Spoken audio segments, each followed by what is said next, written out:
Hello, my name is Michael Lambert, and today I just want to say a few words about the launch of the Tory manifesto, which took place at Silverstone today. But before I do that, I just did want to mention three stories that caught my eye in the press this last week.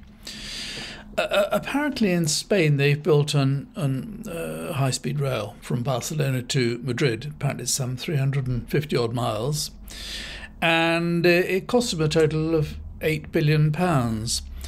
And our HS2 is 211 miles. In other words, it's two-thirds the distance of the Spanish one, and ours is costing 80 billion. In other words, for two-thirds the distance, we're paying 10 times as much for our HS2, and you have to wonder, where does this money go? You know, we must have the most profligate government ever.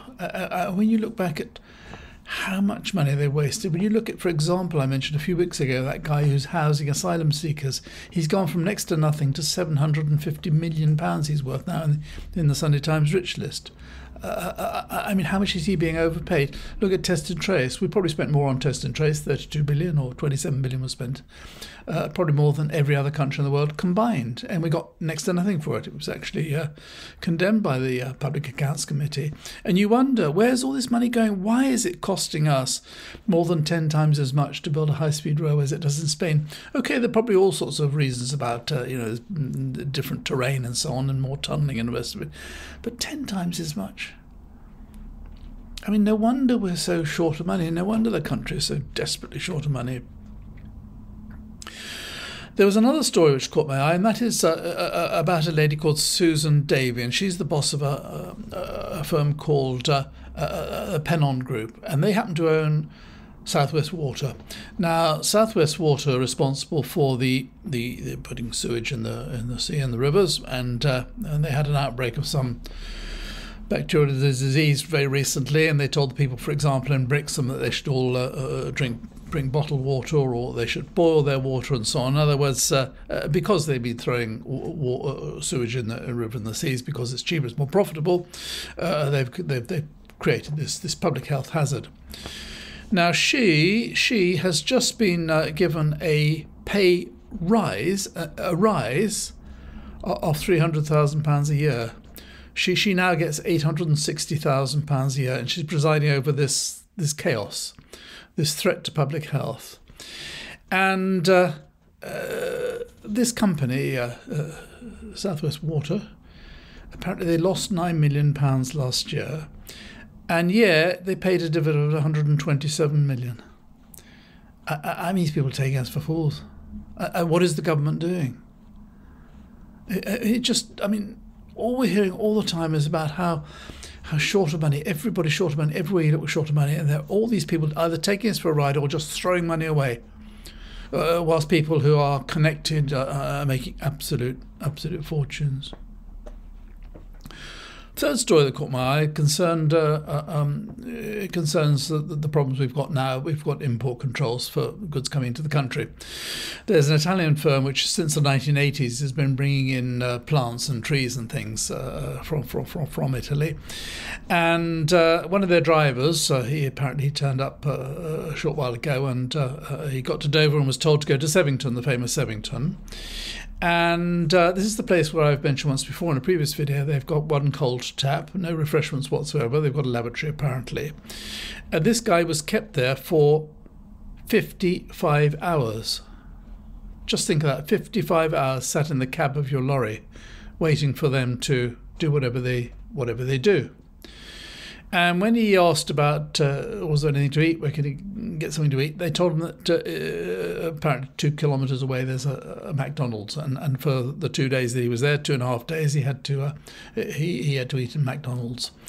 And apparently, to cap it all, on top of everything else, which is slightly different, but when he went to park in McDonald's, they put a clamp on his lorry and he had to pay £185 to have it released.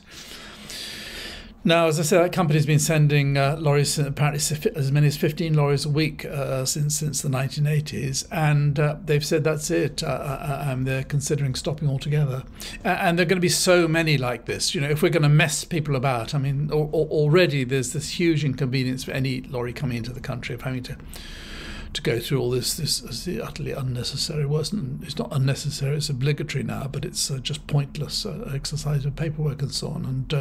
And frankly, having to wait 55 hours is just unforgivable.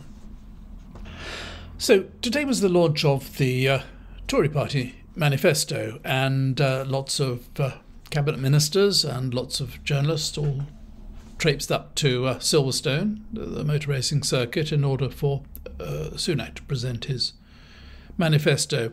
Now, I think it's fair to say that there do not exist the words that could save Sunak. There's nothing he could have said. I think he's been a dead man walking for quite a long time, but I think the business with the D-Day ceremonies and him coming home early really was just the end of it. And so I think everybody accepts now that the Tories are not going to win. Sunak must know it's just a matter of another 3 or 4 weeks, and then it's all over. And so this whole thing was really a bit pointless, but nonetheless they have to go through it.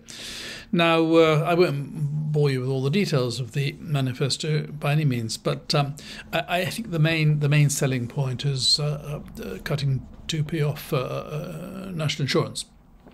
It's going to cost 17 billion apparently. Already the Institute for Fiscal Studies has said it doesn't make sense. It doesn't add up. But at the same time, of course, they're going to spend money on this, that, and the other, and do all sorts of other things, other ways of for spending money. And this is all going to be it's all be funded by. Well, various things. It's going to be funded by being more efficient. I think that means getting rid of lots of more civil servants. I think many government departments are already under huge pressure. Anyway, they get rid of a lot of civil servants, and they're going to clamp down on tax fraud. It seems that suddenly, after 14 years being in power, they've realised that there are people who don't pay their taxes, that criminals are getting away without paying tax, and so that's what they're going to do. And also, of course, very, very important indeed, they're going to go chasing after poor people. The total fraud in terms of benefits is relatively small, but that's what they're going to do. They're going to go after make life more difficult for poor people. And finally, of course, they're going to grow the economy. They don't say how they're going to grow the economy, and nobody's got any idea how they're going to grow the economy, where the potential is. We've already shot ourselves in when it comes to dealing with the EU. It's almost impossible for small and medium-sized firms to deal with the EU any longer. So where this growth in the economy is going to come from, nobody knows. I think the Labour Party are going to do the same. They're going to finance everything by growing the economy. And I suppose the other thrust of their the Tory policy is to cut immigration. That's really, really, really important. We managed to get rid of all the Europeans, and if we could just stop others coming here, all sort of people who we need, like nurses and doctors and care workers and people working in construction and all these other things. If we can just stop them coming here, and then we can grow the economy on our own. We can train up our own people to be doctors and nurses and all the rest of it. So I think that's really keep out the foreigners, cut taxes, spend more money, and Bob's your uncle. And I think that's that is the plan. We finally found the plan that he's been on about. He said it was the phrases on the wall behind him when he was giving this presenting his manifesto. He said clear plan, bold action, secure future. So there you are, Bob's your uncle. It'll all be sorted out. And of course, it was all utterly academic, as everybody knows, because there is no possible way that the Conservatives will win the general election. So it was all really a bit of a waste of time. But it's all a bit desperate. And I must say, after having had a couple of weeks of this, the idea of another 3 weeks of this, it's already getting really rather exhausting, frankly. But But we'll see. Anyway, it's the Labour Party manifesto is coming out in 2 or 3 days' time. Anyway, that's what I think about it. If you've been kind enough to watch this far, thank you very much indeed. And so until next time, thanks for watching. Bye for now.